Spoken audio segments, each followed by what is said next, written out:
আসসালামু আলাইকুম রহমতুল্লাহি বারকাতু।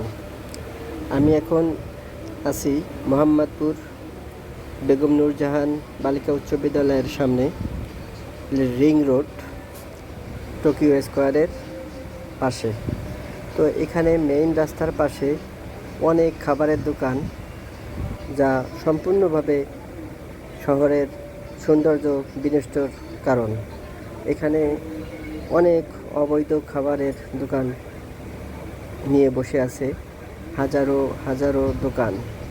তো এর কারণে মানুষ চলাচলের অনেক অসুবিধা হচ্ছে এবং শহরের গাড়ি ঘোড়া চলার জন্য যে স্পেস, সেই স্পেসটা সংকীর্ণ হয়ে গেছে। দেখেন, এই পাশে ডান পাশে মানুষ বসাইছে, আবার বাম পাশেও তুল দেওয়া হয়েছে এবং তারপরে মেইন রাস্তায় দোকান, পথ যে ফুটপথ অত্যন্ত সংকীর্ণ হয়ে গেছে।